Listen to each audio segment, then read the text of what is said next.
Hello and welcome to a update or just a corrections of my last Senate update. That was yesterday. Merry late Christmas to everybody and Happy New Year, Happy Holidays. Anyway, let's get back to political and Senate stuff. So there is, as you can see, 3 independents that switched from Democrat to independent in Arizona, Vermont, and Maine. Now, that kind of hurt the Democrats a little bit, but with the VP in place and Biden being the incumbent, a Democrat, having a Democrat VP, would break the tiebreaker and the Democrats would keep the Senate. But in 2024, that doesn't seem to be the case so far in the polling, says CNN. So the CNN has an article that has the 10 most likely seats to flip in 2024. That was written by Terrence and Simone by CNN. So it says number 1 most likely to flip is West Virginia with incumbent Democrat Joe Manchin. It says that West Virginia Senate Joe Manchin has spent much of the past 2 years at the center of the attention in the Democratic-controlled Senate, blocking some of Biden's more ambitious agenda items. He's also leaving Democrats in suspense when it comes to his 2024 plans, so far not saying whether he will seek a third full term. So, since the incumbent is a Democrat, it would obviously flip if this were to happen, GOP/Republican. So we will go back to the map, give the Republicans West Virginia, and it's a 50-50 between Democrats and Republicans, but the VP is Democrat, and if Joe Biden were to get reelected or Trump to get elected, if Trump were elected, that would mean that the Republicans would win the Senate, but if Biden gets reelected, that means Democrats will be able to maintain control of the Senate there. So the number 2 most likely state to flip is Montana with incumbent Democrat Jon Tester. It says that Montana Senate Jon Tester has been a top target of Republicans ever since he was first elected in 2006. That was 17 years ago, when he narrowly defeated GOP Senate Conrad Burns in a favorable Democratic midterm environment. A self-described 7-figure dirt farmer with a distinctive flat-top haircut, and it just goes into description of what he looks like. So, since the incumbent Senate is a Democrat, it would obviously flip, if it were ever to happen, it would flip GOP/Republican. So we'll go back to the map, give the Republicans Montana, bringing them up to 51 Senate seats. And since the VP is only for tiebreakers, the Democrats would just stay at 49 seats. So the next state most likely to flip is Ohio, with incumbent Democrat Sherrod Brown. It says, unlike Manchin and Tester, 3-term Ohio Senate Sherrod Brown has already announced he will run for re-election in 2024. Brown is the only Democrat to win a non-judicial statewide race in Ohio over the past decade, demonstrating a measure of political resiliency in a GOP trending state. Trump carried Ohio by 8 points in both 2020 and 2016, yet Brown still managed to notch a nearly 7-point win in 2018, albeit against a relatively weak GOP challenger, and then Republican representative, I'm not sure, Jim Wernacki, I don't know. So, since the incumbent Democrat, or just the incumbent Senate is a Democrat, if this were to happen, it would flip Republican Republican/GOP. So we'll go back to the map. Give the Republicans Ohio. Whoops, accidentally touched West Virginia. Giving the Republicans 52 Senate seats and a clear majority there, and 48 Senate seats. And like I said, the VP is only for tiebreakers, so the Democrats would just stay at 48 Senate seats. So we'll go back to the article, and it says the number 4 most likely state to flip is Arizona, with incumbent independent Kyrsten Sinema. It says that Kyrsten Sinema hasn't yet said whether she is running for re-election, but her decision to leave the Democratic Party last year and became an independent has scrambled this race in a state where Democrats have won 3 Senate elections in the last 3 cycles. Biden also narrowly carried the state in 2020. So, since the current Senate switched to independent, it's still Democrat, but I kind of hurt them a little bit. So if she did run, she would more than likely have to run, well, not have to, but run Democrat. So that would be flipping GOP/Republican.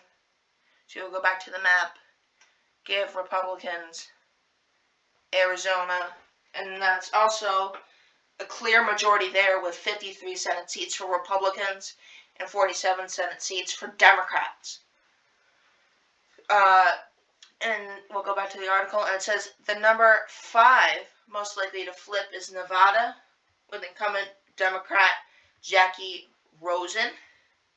It says that Democratic Senate Jackie Rosen is running for re-election in the state that Biden carried by about 2 points in 2020, and that will again be competitive presidential turf in 2024. That means Rosen can expect Republicans to tie her to the National Democratic Party if she doesn't effectively carve out her own brand.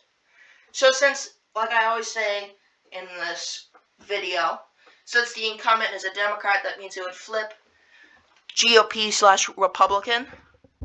So you'll go back to the map, give Nevada to the Republicans. I mean, and that's just a very, very clear majority there for the Republicans. 54 Senate seats for the GOP and 46 Senate seats for the Dems there in the 2024 Senate race. Go back to the article, and it says that number 6 most likely to flip is Wisconsin, with incumbent Democrat Tammy Baldwin. It says that few states have such politically divergent senators as Wisconsin, where progressive Senator Democrat Tammy Baldwin is up for a 3rd term in 2024, and conservative Republican Ron Johnson was re-elected last fall by 1 point. Baldwin, the first out LGBTQ member of the Senate, has demonstrated an ability to win in a closely divided state. She won re-election in 2018 by 11 points in a strong year for the Democrats. Obviously, 11 points is a humongous margin there, and for any election in general. So this is on the less likely side to flip, but in this scenario, I would give the Republicans Wisconsin.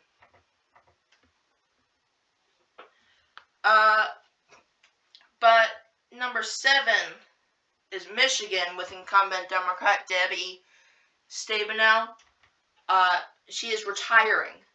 It says 4-year term Democratic Senator Debbie Stabenow's retirement opens up a seat in a battleground state that Biden carried by about 3 points in 2020. Democrats saw success here in 2022, and they're enthusiastic about their bench of potential Senate hopefuls, especially Representative Republican, Elissa Slotkin, a former CIA analyst and impressive fundraiser who just won a 3rd term in one of the most expensive House races in the country. So, I'm not so sure about this. I'm not sure it would flip Republican or not, since it's less likely. I do believe that it would be a toss-up state. But I don't think it would flip Republican, since that's more of a Democrat state. That's become more of a Democrat state since 2018. So we'll go back to the map, make that a toss-up state, bringing the Democrats down to 44 Senate seats, and the Republican would just sit at 55 Senate seats, still giving them a clear majority in the Senate. That doesn't affect them at all. But number 8, most likely to flip, is Pennsylvania with incumbent Democrat Bob Casey. It says that Democratic Senator Bob Casey is facing re-election in a state that Biden very nearly carried in 2020. Since then, Democrats flipped an open Senate seat here. And Casey, a former state auditor general and treasurer, is much more of a known commodity than newly elected Democratic Senate John Fetterman. I'm not so sure about this either. Since I am in Pennsylvania currently, I can see that it is very, very Democrat, or at least where I live. But in other areas, it's Republican, so that's more likely to become a toss-up state in Pennsylvania here. So, go back to the map. Just make Pennsylvania a toss-up state there, bringing the Democrats down to 43 Senate seats, and the Republicans would just sit at 55 Senate seats, not affecting the Republicans at all, as you can see. But definitely affecting the Democrats, giving them a humongous loss here. Let's go back to the article. Number 9, most likely to flip, is Florida with incumbent Republican Rick Scott. That's a different party than the others. The other most likely to flip. It says that there is a sharp drop-off in competitiveness once you get past the top 8 races on our list. Florida, once a perennial battleground state, has shifted toward Republicans in recent years. Governor Ron DeSantis and Senator Marco Rubio both scored commanding re-election victories last year. Democrat Val Demings was a top-tier recruit who raised gobs of money and still lost to Rubio by 16 points. That is a humongous margin for the Florida Senate in 2022. So, I'm not so sure about this either. I'm not sure if I don't think it's a toss-up state. I also don't think it's going to go to the Democrats either. But we will just make that leaning Republican in Florida. Not affecting the map, or not affecting either party at all. Just, like I said, not at all. It would just stay Republican there in Florida. So the next one, most likely to flip, is Texas with incumbent Republican Ted Cruz. In 2018, Democratic Representative Beto generated national headlines and astronomical fundraising totals, but still came up more than 2 points short against Texas Senator Ted Cruz. While Cruz is seen as a potential 2024 presidential candidate, he focuses now appears to be on seeking a third term in Texas. So that's less likely to happen, more less likely to happen than Florida is to switch Democrat. So I would just make that leaning Republican in Texas. So Florida, as you can see, is pink. Texas is a light red. But that doesn't affect either party at all. The Republicans would just sit at 55 Senate seats, and the Democrats would be down at 43 Senate seats. Clear win for the Republicans there. But, like I always say at the end of my videos, we really don't know what's going to happen. After all, the election is a year away. That's a long time. So really anything can happen.